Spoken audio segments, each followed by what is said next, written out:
देखा तब बड़की दीदी जौन थप्पड़ मारम ना मुंहे टेढ़ हो जाई। फाइनल दोस्तों बहुत दिनों के बाद काजल अगवानी का किसी मूवी का ट्रेलर आया है दोस्तों। ट्रेलर का टाइटल है बड़की दीदी 2। तो आज की इस वीडियो के अंदर में हम बात करने वाले हैं कि इस ट्रेलर के अंदर में जो कहानी और स्टोरी जो दिखाया गया दोस्तों, क्या वो कहानी और सही है। तो इस वीडियो के अंदर में हम डिस्कस करने वाले हैं दोस्तों इसी मूवी के बारे में, क्या चीज सही है क्या चीज गलत है। तो सारी जानकारी और सारी बातें मैं आप सभी को इस वीडियो के माध्यम से बताने वाला हूँ दोस्तों। और जो लोग हमारे चैनल पर पहली बार आए हैं तो चैनल को सब्सक्राइब करके बेल आइकन जरूर दबा दे, ऑल पे प्रेस कर ले। चलिए दोस्तों कंटिन्यू करते हैं आगे इस वीडियो को। इस मूवी की स्टार कास्ट की बात कर लीजिए दोस्तों, तो इस मूवी के अंदर में नजर आए हैं सपना चौहान, रितु चौहान जो एक न्यू एक्ट्रेस है दोस्तों, और काजल अगवानी इस मूवी के अंदर मेन किरदार में नजर आए हैं दोस्तों, यानी कि लीड रोल में काजल अगवानी हम सबको इस मूवी के अंदर में देखने को मिलने वाली है। अब बात कर लेते हैं दोस्तों इस मूवी की स्टोरी और कहानी के बारे में कि इस मूवी के अंदर में किस प्रकार से स्टोरी और कहानी को दिखाया गया दोस्तों, और क्या चीज चेंज हो सकता था इस मूवी के अंदर में, क्या चीज बदलाव हो सकता था, वो सारी बातें हम करेंगे आगे इस वीडियो के अंदर में। तो सबसे पहले मैं बात कर लेता हूं दोस्तों इस मूवी की स्टोरी और कहानी के बारे में। तो दोस्तों इस मूवी के अंदर में जिस प्रकार से स्टोरी दिखाया गया दोस्तों,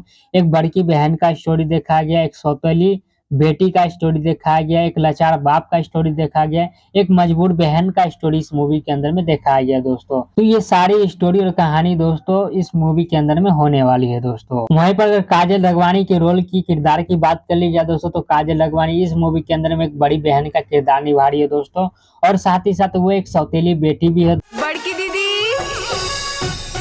देखा तब बड़की दीदी जौन थप्पड़ मारम ना मुंहे टेढ़ हो जाई दोस्तों। इस वजह से उसको ज्यादा मान या सम्मान नहीं मिल पाता उस प्रकार से, वो सारा काम अपने खुद से करती है, अपनी बहन का भी करती है, घर का भी काम करती है दोस्तों, और खुद शादी नहीं करके बल्कि अपनी छोटी बहनों का शादी करवा देती है। रुक जाए माँ जी, अभी 2 साल हम शादी ना करब। अभी ले रवा लोग की शादी करे के बाद तब हमारे मंजली बहन सपना से इनकर ब्याह तय कर दी। और सबसे बड़ा ट्विस्ट ये चीज दिखाया गया इस मूवी के अंदर में दोस्तों कि काजल अगवानी को जो रहती है ब्लड कैंसर रहती है, वो भी लास्ट स्टेज। काजल अगवानी मरने वाली रहती है दोस्तों, इस वजह से वो शादी ब्याह कुछ भी नहीं करती है, और बहुत सारा कर्जा उनके परिवार के ऊपर चढ़ जाता है दोस्तों। काजल अगवानी जो है, चिंता मत करी बाबूजी, ये सारा कर्जा अब हम भरे।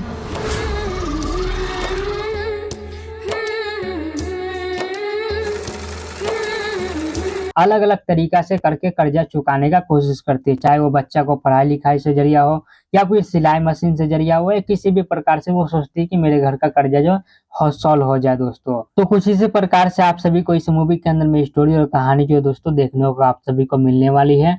और एक और चीज मैं बता दूं दोस्तों कि इस टाइप का जितना भी मूवी बनता है दोस्तों, पारिवारिक मुद्दा हो, घरेलू टाइप का मूवी हो, और जो भी फिल्म जो है टीवी पर रिलीज होने वाला जो बनता है दोस्तों, उन सारी फिल्मों से ये फिल्म जो दोस्तों सबसे बेस्ट लगा मुझे।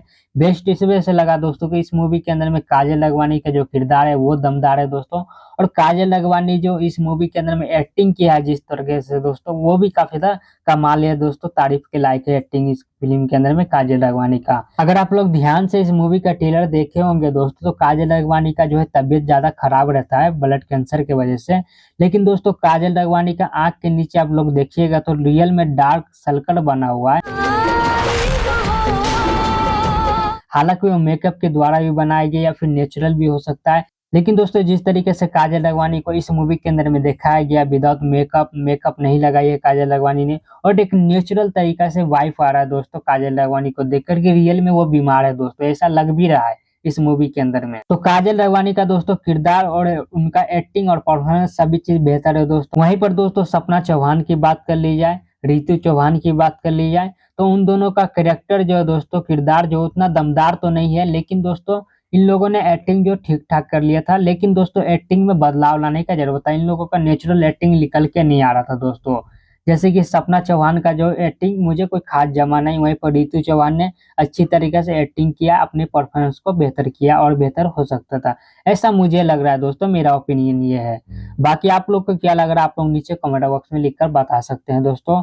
और ये मूवी जो है बहुत जल्द इस मूवी को टीवी चैनल पर भी चलाया जाएगा दोस्तों, जैसे भी कोई भी ऑफिशियल अपडेट आया है मैं आप सभी को वीडियो बनाकर बता दूंगा। चलिए दोस्तों इस वीडियो खत्म करते हैं यहीं पर। उम्मीद करते हैं आप लोग को हमारा ये वीडियो रिव्यू पसंद आया होगा। पसंद आया तो वीडियो को लाइक कर दीजिएगा। आप लोगों को कुछ भी कहना है तो नीचे कमेंट बॉक्स में लिख के बता सकते हैं। मिलते हैं किसी दूसरी वीडियो के अंदर में, तब तक के लिए जय हिंद जय भारत दोस्तों।